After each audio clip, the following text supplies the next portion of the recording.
সুপ্রিয় দর্শক, আমি আছি বারৈখালী খাররা বিলে।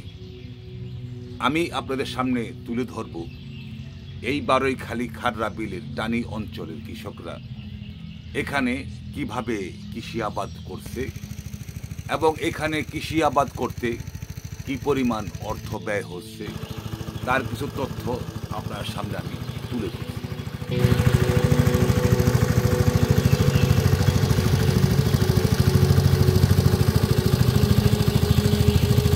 আপনারা এখানে যেসব ফসলি জমিগুলো দেখছেন, এইসব জমিগুলো একেবারেই বাড়ির সন্নিকটে থাকা ফসলি জমি। এখানে থাকা অনেক জমির মাঝেই নতুনভাবে গড়ে উঠেছে বসত বাড়ি। কারণ বসতি বাড়ছে, জমি সেই আগের পরিমাণই রয়ে গেছে। অনেকেই এখন জায়গার অভাবে এসব ফসলি জমির মাঝে বসতি গড়ে তুলছে। আপনারা দেখছেন এখানকার জমিগুলোতে শীতকালীন যে সকল রবি শস্য আবাদ করা হয়েছিল, এসব জমি থেকে এই রবি শস্য গৃহস্থরা এখন ঘরে তুলে নিচ্ছে।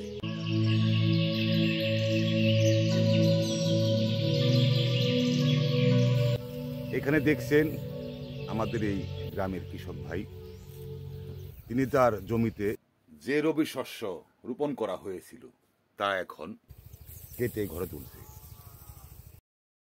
আমি কথা বলবো এই আমাদের কৃষক ভাইয়ের সাথে, তিনি কি পরিমাণ কৃষি আবাদ জমি চাষাবাদ করেছেন এবং এই চাষাবাদে কি পরিমাণ অর্থ ব্যয় হচ্ছে।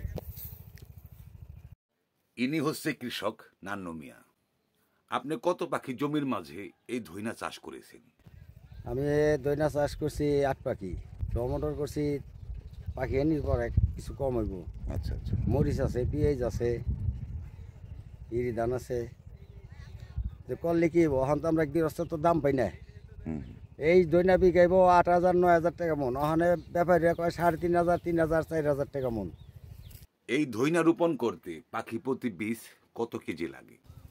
পাখিতেই লাগে 6 কেজি লাগে, 5 কেজি লাগে। এই ধইনা চাষ করতে কি কি সার ব্যবহার করতে হয়? এটা মাইটা সার লাগে, নাল সার লাগে, সাদা সার লাগে। এই ধইনা চাষ করতে হাল এবং শ্রম সহ পাখি প্রতি কি পরিমাণ অর্থ ব্যয় হয়? ব্যয় দেওয়া হয় প্রায় 8 থেকে 9,000। 8 থেকে 9,000। হ্যাঁ, পানি দেওয়ার লাগে। এই ধইনার বাজার দর কেমন? কত করে মন বিক্রি হচ্ছে? ওখানে আছে 4,000 4,500 3,500। এই ধইনার ফলন কেমন? পাখিতে কত মন করে হয়? ভালো হইলে 4 মন 5 মন হয়। আপনি কি ইরি ফসলও চাষাবাদ করেছেন? আছে। কত পাখি ইরি ফসল করছেন? ইরি পাখি করছি 4 পাখি। 4 পাখি। হ্যাঁ। আমি কথা বললাম কৃষক নান্নু মিয়ার সাথে। এই নান্নু মিয়া এই অঞ্চলের মোটামুটি ভালো একজন কৃষক। তিনি সব ধরনের কৃষি আবাদই করে আসছে।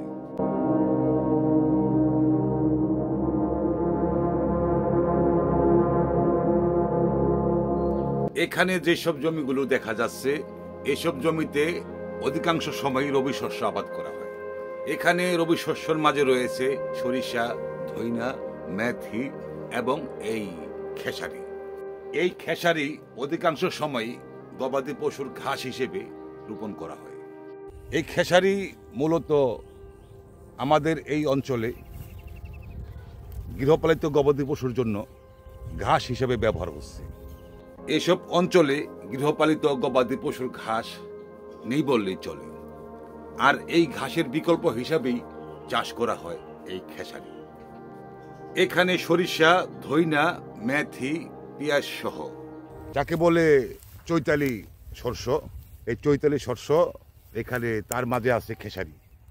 আপনারা দেখছেন এই অঞ্চলে গরুর ঘাস হিসেবে এই খেসারি বেচাকিনি হচ্ছে। পাখি হিসাবে না, আপনার এই যে বাট করে করে বিলি দিছে, এই বাট হিসাবে টাকা দিই আমরা। এই খেসারি তো খুব চড়া দাম, কেন গবাদি পশু খাওয়াচ্ছেন? গরু খাওয়া লাগবে না ভাই?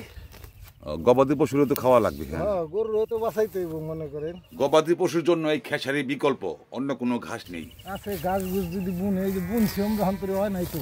আচ্ছা আচ্ছা। ওইটি হইলে আবার মনে করেন যে ওইটি খাওয়াবো। আপনার পালে কয়টি গরু রয়েছে? গরু আছে আমার 3টা। 3টা। এর পাশাপাশি গৃহস্থালিও করেন? হ্যাঁ, এই গৃহস্থালির মধ্যে আছে ভাই, গরু আছে, আপনার ধান বুনছি পাখির গাড়ি আচ্ছা, এই লিয়ে আছি। তা আলহামদুলিল্লাহ ভালোই আছেন। হ্যাঁ, আলহামদুলিল্লাহ। আপনারা দেখছেন মুন্সিগঞ্জ শ্রীনগর উপজেলা বারৈখালী ইউনিয়ন অবস্থিত খাররা বারৈখালী বিল। আমি যেখানে আছি এটা হচ্ছে উঁচু এবং টানি ফসলি জমি। আমি এখন চলে যাচ্ছি দুপা এবং নিচা জমিগুলোর মাঝে, যেখানে ইরি রোপণ করা হয়।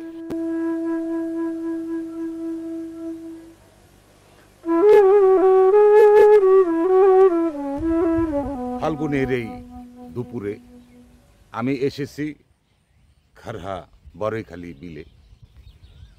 এখানে দেখছেন কৃষক ভাইদের রোপণ করা ইরি ধানের জমি। এই ইরি ধানের জমিতে পরিচর্যার জন্য অনেক কৃষক ভাইরা কাজ করছে এখানে। এই ধান মূলত পৌষ এবং মাঘ মাসে রোপণ করেছে। এই ধান ঘরে তুলতে তুলতে বৈশাখ এবং জ্যৈষ্ঠ মাস পার হবে।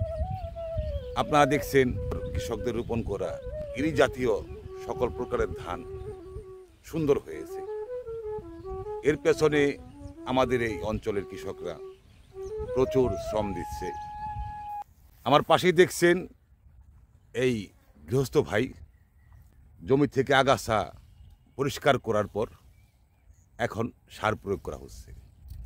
আমি তার কাছ থেকে জানবো এখানকার এসব জমিগুলোতে কি পরিমাণ সার প্রয়োগ করা হয় এবং কি কি সার এরা ব্যবহার করছে। আপনি কত পাখি জমির মাঝে এই ইরি আবাদ করেছেন? আমার একটা দুইটা তিনটা নেয়া এর হইলো 3 পাখি, আর ওই যে ওর আছে 2 পাখি। আচ্ছা, আপনাকে দেখছি এই ইরি ধানের মাঝে সার দিচ্ছেন। এখন আপনি এখানে কি কি সার ব্যবহার করছেন? আগে সাদা নাল দিছি, মাইটা নাল দিছি, পরবর্তীতে এখন আবার মাইটা নাল আর ভিটামিন। মানে ইউরিয়া, সাদা ইউরিয়া দিবেন না? সাদার অর্ধেক, মাইটার অর্ধেক। আচ্ছা, মাইটার হলো ধান মোটা করবো আর সাদাটা একটু লম্বা করবো।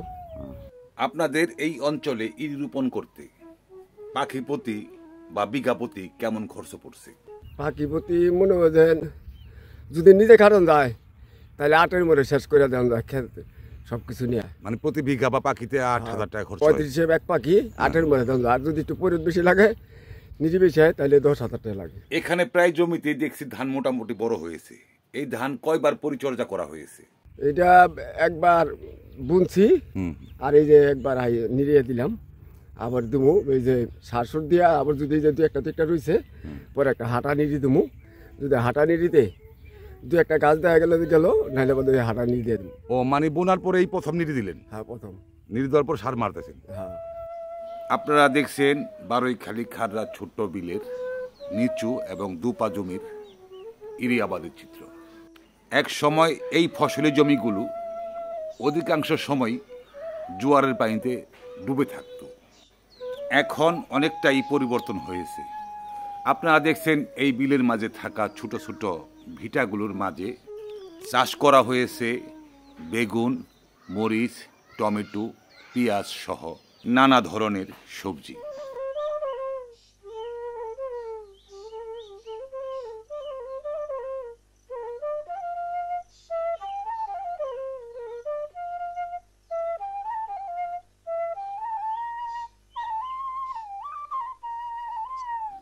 আমি যেখানে আছি এই স্থান হচ্ছে এই বিলের সবচেয়ে নিচু এবং দুপা এরিয়া। এখানে বর্ষাকালীন পানি 12 মাসই জমে থাকত। এই স্থানকে খাররা বারৈখালী গুগর বিল বলা হয়। এখানে রয়েছে পাশাপাশি দুইটি ডাঙ্গা বা ছোট ছোট দিঘি। এই দিঘি দুটির মালিক স্বাধীনের পূর্বে কে ছিল তার সঠিক ইতিহাস জানা নেই। স্বাধীনের পর থেকে জেনে আসছি এই দিঘি দুটির মালিক মরহুম হাজী রিয়াজউদ্দিন মিস্ত্রি।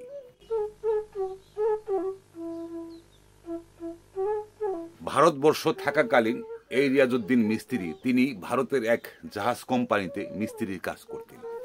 সেই থেকে তার নামের সাথে এই মিস্ত্রি পদবি যোগ করা হয়।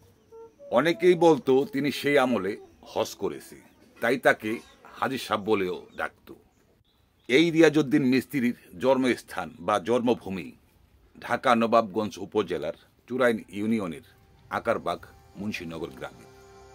তিনি এই খাররা গ্রামে বিয়ে করে এখানে ঘরজামাই হিসেবে বসবাস করতে থাকে।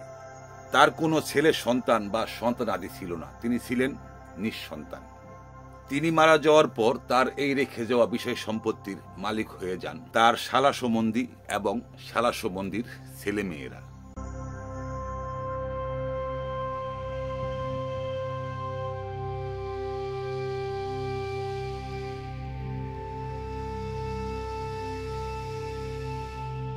আপনারা দেখছেন মুন্সিগঞ্জ শ্রীনগর উপজেলা বারৈখালী ইউনিয়নের শেষ প্রান্তে অবস্থিত বারৈখালী খাররা এই ছোট্ট বিলের চিত্র। এই টানি অঞ্চলের কৃষকরা এখানে কিভাবে কৃষি আবাদ করছে এবং কৃষি আবাদ করতে কি পরিমাণ অর্থ বা শ্রম ব্যয় হচ্ছে তার কিছু তথ্যচিত্র আমি আপনাদের সামনে তুলে ধরলাম।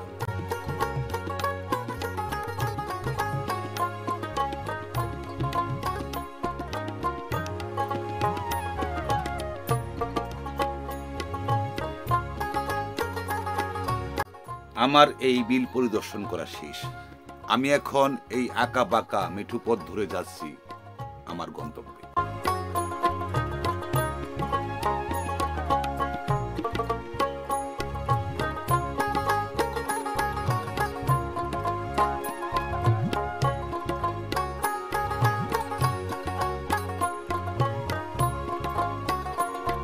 পরবর্তী নতুন ভিডিও পেতে চ্যানেলে সাবস্ক্রাইব করে যুক্ত থাকুন। সাথে থাকলে পাশে পাবে। সকলের সুস্বাস্থ্য কামনা করে আজকের মতো বিদায় নিচ্ছি। আল্লাহ হাফিজ।